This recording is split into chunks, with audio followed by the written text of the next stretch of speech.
Dear students और जो भी आप लोग रिसर्च स्कॉलर्स जो भी गिलेज के बारे में जानना चाहते हैं, बहुत लोगों ने मेरे को लिखा कि गिलेज भी आप हिंदी में बताइए ताकि हिंदी के स्टूडेंट्स भी उसका फ़ायदा उठा सकें।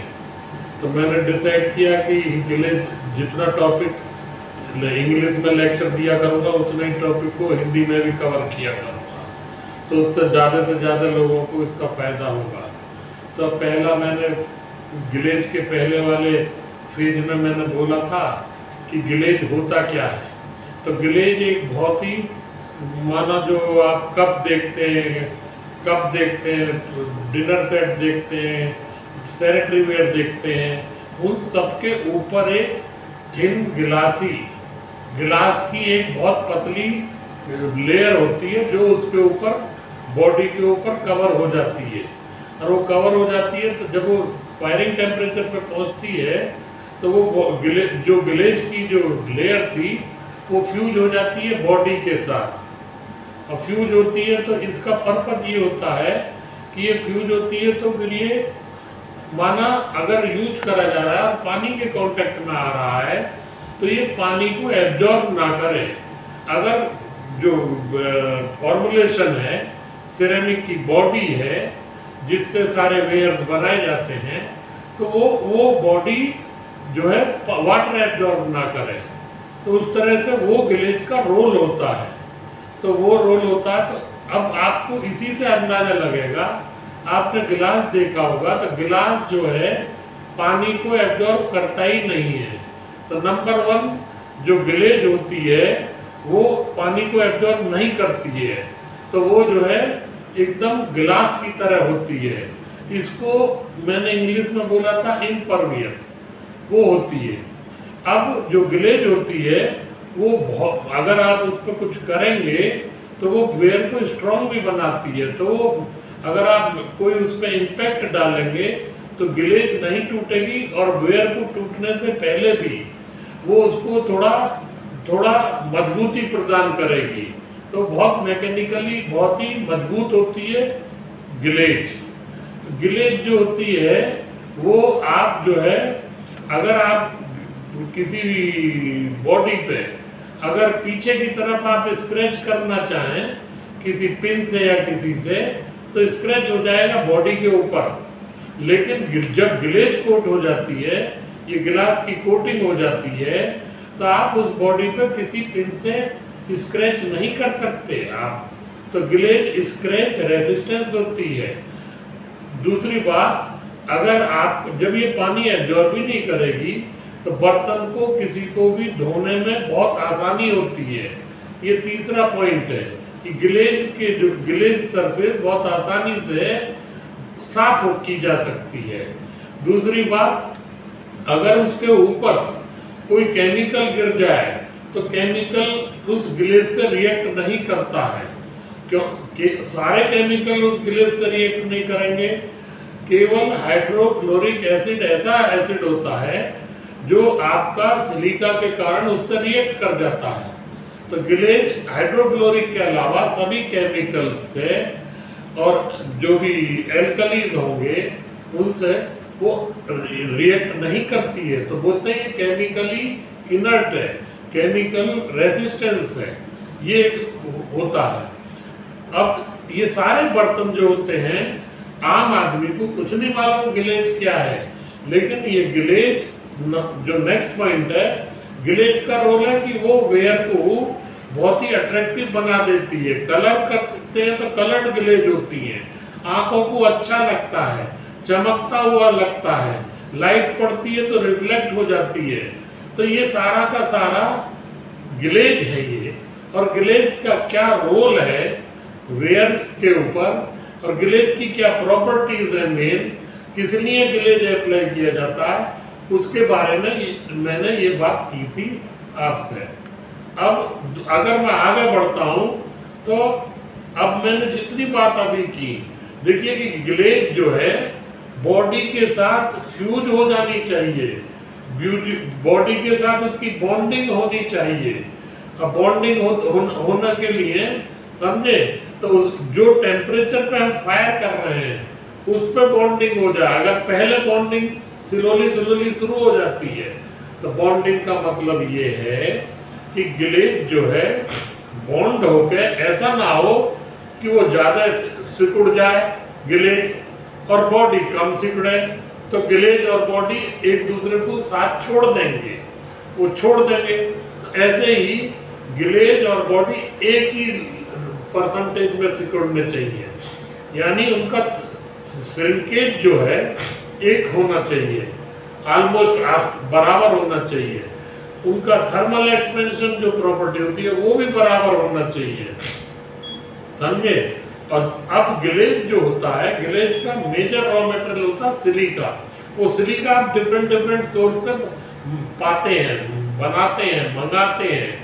वो सिलिका के साथ हम जो है, और जो सिलिका है जो गिलासी लेयर बनाया, वो गिलासी लेयर के साथ सिलिका के हम जो है बोरेट ऐड कर देते हैं, फॉस्फेट ऐड कर देते हैं, लेड ऑक्साइड ऐड कर देते हैं, एल्यूमिनियम ऑक्साइड ऐड कर देते हैं, क्रोमियम ऑक्साइड है, आयरन ऑक्साइड है, कैल्शियम ऑक्साइड कार्बोनेट है, टाइटेनियम ऑक्साइड है, जिरकोनियम सिलिकेट है, जिरकोनिया है, टिन ऑक्साइड है, जिंक ऑक्साइड है, मैग्नीशियम ऑक्साइड है। ये सारे ऑक्साइड जो है ये गिलेज के साथ मिक्स कर दिए जाते हैं, लेकिन ये कभी डायरेक्ट थोड़ा बहुत डाला जाता है, नहीं तो इनके भी सोर्स होते हैं, उनको मिक्स कर दिया जाता है। तो वो गिलासी जो लेयर है, फिल्म है, गिलास की जो परत बनाने में ये काम देते हैं, समझे। तो ये मिला, अगर हम सीधा लेंगे तो गिलेज बनानी है, तो अगर बॉडी माना 1180 पे मैच्योर कर रही है, पक जा रही है, तो ये सारे रॉ मटेरियल मिलाने का रोल का मतलब है कि बॉडी के टेम्परेचर रेंज में ही गिलेज भी मैच्योर कर जाए। तो ये सब जो मटेरियल है ये उसके फ्यूजन में हेल्प करते हैं और मैच्योरिंग टेम्परेचर की रेंज को बना के देते हैं आपको, समझे। तो ये एक अंतर है। अब अगर हम देखें, अगर आप मैच्योर कर रहे हैं गिलेज को, तो गिलेज जब मैच्योर हो रही है तो विस्कोसिटी जो होती है, यानी फ्लो ऑफ द गिलेज, वो बहुत बड़ा मेजर रोल अदा करती है। तो गिलेज टेम्परेचर जैसे ही पहुंचने वाला है बॉडी का, तो उस टेम्परेचर पे गिलेज फ्लो कर जाए, और इतनी फ्लो करे कि वो बॉडी एब्जॉर्ब कर ले और एक पतली परत पूरी बॉडी के वेयर की सतह पे आ जाए। तो उसको तो विस्कोसिटी और फ्लूइडिटी दोनों बहुत बड़ा मेजर रोल अदा करते हैं, उस टेम्परेचर को मेल्ट होती है, समझे। तो अगर विस्कोसिटी है और फ्लूइडिटी है, ये दोनों रोल अदा करते हैं कि आपके बॉडी के ऊपर जो कभी कभी देखते हैं पिन होल्स हैं, बबल्स हैं, वो सब अगर ज्यादा फ्लो कर गई तो क्या होगा, कम फ्लो कर गई तो क्या होगा। तो ये सारे रोल अदा करते हैं कुछ रॉ मटेरियल है, तो हम उसके फ्लो को बढ़ाने घटाने के लिए समझे, सोडियम ऑक्साइड है, पोटेशियम ऑक्साइड है, soda feldspar, potash feldspar, lithium oxide, lithium based feldspar India में मिलता नहीं है। तो सिलिका है, एल्यूमिना है, जिरकोनिया है, जिरकोनियम सिलिकेट है। तो ये जो है जब मिला दिए जाते हैं गिलेज में और परसेंटेज इनकी जो है सेट कर ली जाती है, हर कंपनी अपने अपने ट्रायल एरर से इनकी परसेंटेज अपनी बॉडी के लिए सेट करती है। तो ये जो है गिलेज के फ्लो को बढ़ाने में रोल अदा करते हैं। तो आप इन्हीं के साथ खेलेंगे, थोड़ा ऐड करेंगे, ज़्यादा ऐड करेंगे और गिलेज के फ्लो को गिलेज की बॉडी के अकॉर्डिंग एक थिन लेयर बन जाए, पतली परत बन जाए, इन्हीं के परसेंटेज को सेट करके और आप गिलेज जो है अपनी फॉर्मुलेशन फिक्स कर लेते हैं। तो ये फ्लूइडिटी का रोल है, यानी विस्कोसिटी का रोल है। अब मैंने कहा गिलेज केमिकली रेजिस्टेंस होनी चाहिए, उसके लिए आप जो है माना और जो भी ऑक्साइड्स होते हैं, पोटेशियम ऑक्साइड है, सोडियम ऑक्साइड है, अगर पोटास फेल्सपार को बढ़ा के सोडा फेल्सपार से ज्यादा बढ़ा के यूज करेंगे तो उसमें जो है एसिड रेजिस्टेंस, समझे, एसिड रेजिस्टेंस वो जो है कम होता है। जो भी है गिलेज जो है एसिड्स रेजिस्टेंस के लिए अधिकतर ही कामयाब है। अगर एल्कलाइन रेजिस्टेंस की बात करेंगे एल्कलीज का, तो उसमें जो है पोटास फेल्सपार जो है सोडा फेल्सपार से ज्यादा मतलब एल्कली रेजिस्टेंस को कम कर देता है, रेजिस्टेंस को कम कर देता है। ऐसे ही एल्कलाइन अर्थ ऑक्साइड्स होते हैं जो एसिड रेजिस्टेंस को बढ़ा देते हैं, यानी एसिड रिएक्ट नहीं करेगा, उसको बढ़ा देते हैं। उसमें जो मेन है वो ओपेसिफायर्स होते हैं, वो टाइटेनियम ऑक्साइड है, जिर्कोनियम है, मीन्स और टिन ऑक्साइड है। ये एसिड रेजिस्टेंस को बढ़ा देते हैं, मतलब उसको कंट्रोल करते हैं, समझे। अब जो एल्यूमिना की मैंने बात की, एल्यूमिनियम ऑक्साइड, वो गिलेज के एल्कली रेजिस्टेंस को बढ़ाता है। गिलेज के एल्यूमिना का अदर रोल है, मैं अभी यहाँ पे आगे बात करूंगा। तो एल्यूमिना जो होता है वो वेयर रेजिस्टेंस को भी बढ़ा देता है। ऐसे ही मैंने एक प्रॉपर्टी की बात की, सरफेस टेंशन। अगर गिलेज का फ्लो कम ज्यादा हुआ और मैच नहीं कर रहा है बॉडी के साथ, तो वो जो पतली परत गिलास की बनने वाली थी वो पतली परत में उसमें तनाव उत्पन्न हो जाएगा सरफेस में। और तो सरफेस के तनाव को, जब वो तनाव उत्पन्न होगा तो प्रॉब्लम आती है कि गिलेज क्राउलिंग भी कर सकती है, यानी फ्लो भी कर सकती है, गिलेज क्रेजिंग भी कर सकती है। तो वो फ्लो को हमें कंट्रोल करना बिना तनाव के, जब वो बिना तनाव के माना हमें कंट्रोल करना है, तो अगर उस तनाव में तनाव बहुत कम है, समझे, अगर तनाव कम है तो जो रिएक्शन हो रही थी और जो मेल्टिंग का प्रोसेस शुरू होता था, तो गैस बबल कम हो गए, गैस बबल कम हो जाते हैं। अगर बहुत ज्यादा तनाव पैदा हो गया सरफेस के ऊपर, तो जब गिलेज को हम कूल करते हैं, जब कूलिंग मान देखो pre heating, heating, cooling zone में जब वेयर पहुंचते हैं, तो उस कूलिंग जोन में पहुंचने पे गिलेज में जो है बबल जो है पैदा हो जाते हैं, समझे। अगर हाई सरफेस तनाव ज्यादा है, तो अगर बहुत कम तनाव है गिलेज के अंदर, समझे, तो अगर बहुत कम तनाव है तो गिलेज फ्लो कर जाती है, फ्लो करके फिर वो जो है क्या बोलते हैं, क्राउलिंग इफेक्ट दे सकती है। तो जो भी इन सब को कंट्रोल करने के लिए हमने माना लिथियम ऑक्साइड है, सोडियम ऑक्साइड है, पोटेशियम ऑक्साइड है, मैग्नीशियम ऑक्साइड है, तो इसमें जो है माना 4%, 1.5%, 0.1%, MgO 6%, CaO 4%, barium oxide 3%, alumina, ये सारे इस तरह से आप परसेंटेज डिसाइड कर सकते हैं सरफेस के तनाव को। और तनाव को कंट्रोल करने के लिए आप अपने अपने फॉर्मूले गिलेज के डिसाइड करते हैं। कभी कभी क्या होता है, गिलेज जो होती है वो फायरिंग टेम्परेचर पर पहुंची और गिलेज जो है वेपर होकर और उड़ने लगी, तो मतलब वो जो है वाष्पीकरण शुरू हो गया उसका। तो वो जो होते हैं, जो वाष्पीकरण करने वाले ऑक्साइड्स होते हैं, तो अक्सर होता है कि लेड ऑक्साइड, क्योंकि लेड का टेम्परेचर कम होता है। सोडा एस वो भी वाष्पीकरण में कभी कभी निकल जाता है।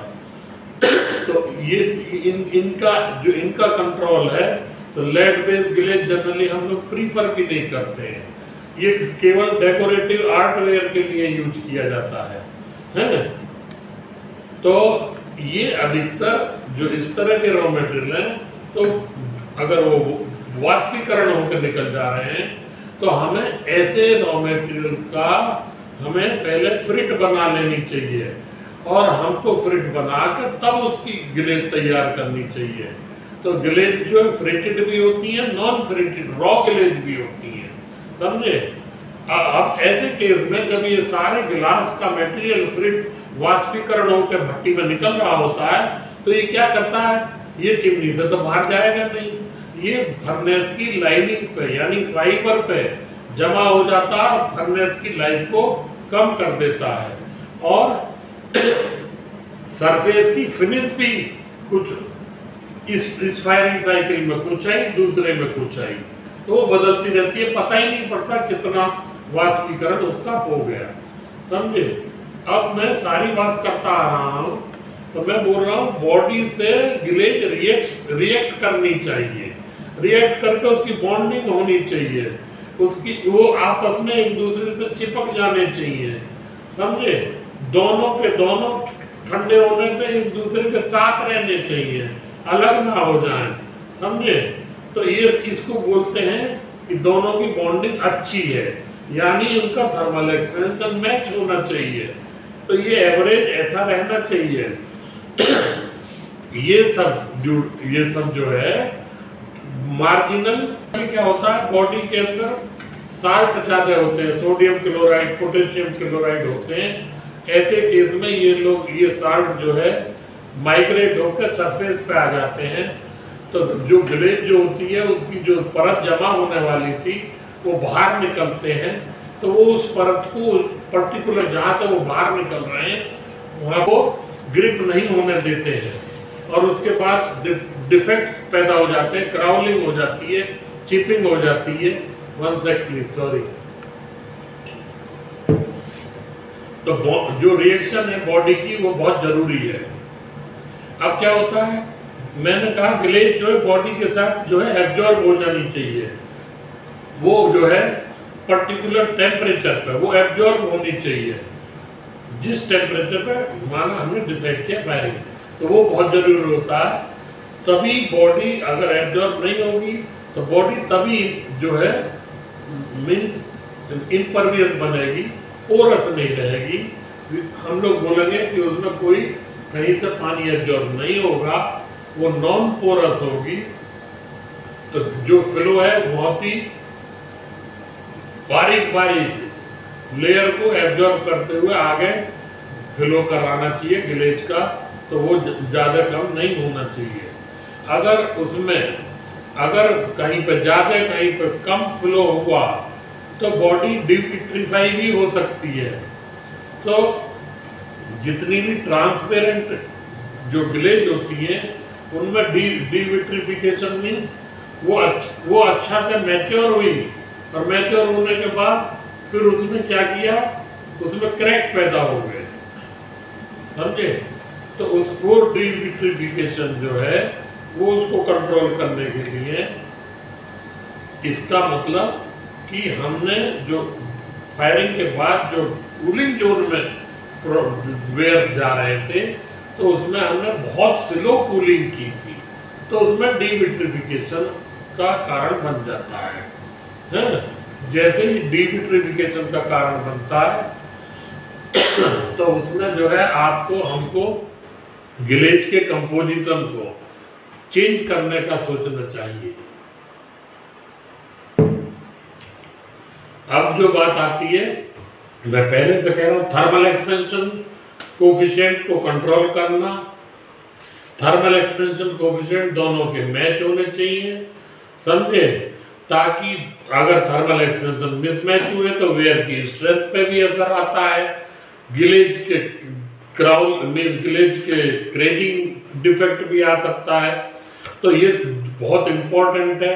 तो ग्लेज ऐसी होनी चाहिए कि ग्लेज फिट हो जाए वेयर को। अगर दोनों के थर्मल एक्सपेंशन में बहुत ज़्यादा डिफरेंस आ गया तो जो है ग्लेज में बहुत ज़बरदस्त फॉल्ट्स आते हैं और रिजेक्शंस बढ़ जाते हैं। तो थर्मल एक्सपेंशन हमको ग्लेज का नाप लेना चाहिए, बॉडी का नाप लेना चाहिए, जो अधिकतर लोग मिस करते हैं, थर्मल एक्सपेंशन पे ध्यान नहीं देते हैं। अगर ग्लेज का थर्मल एक्सपेंशन कम है तो आप उसमें थोड़ा देख लीजिए 1% 2%, सिलिका ऐड करिए तो थर्मल एक्सपेंशन बढ़ाइए, और फिर उसके बाद सेट कर लीजिए बॉडी का थर्मल एक्सपेंशन आपको मालूम है। तो आपको ग्लेज का थर्मल एक्सपेंशन कंट्रोल करना है ताकि वो मैच हो जाए, समझे।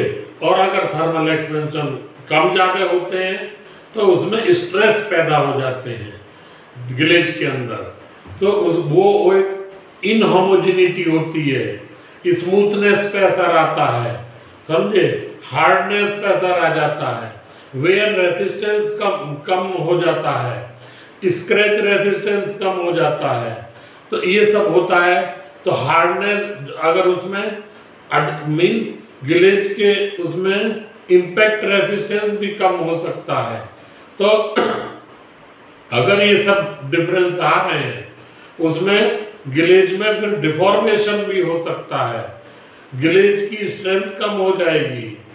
तो ये सारे रीजंस बन जाते हैं अगर ग्लेज के थर्मल एक्सपेंशन बॉडी से डिफरेंट है और स्ट्रेस बन जाता है। तो मैकेनिकल स्ट्रेंथ के लिए भी हम लोग बहुत ध्यान देते हैं। तो मैकेनिकल स्ट्रेंथ के लिए हम लोग जो है एल्यूमिना और वो सारा वेयर रेसिस्टेंस, तो थर्मल एक्सपेंशन मैकेनिकल स्ट्रेंथ में भी बहुत बड़ा रोल अदा करता है।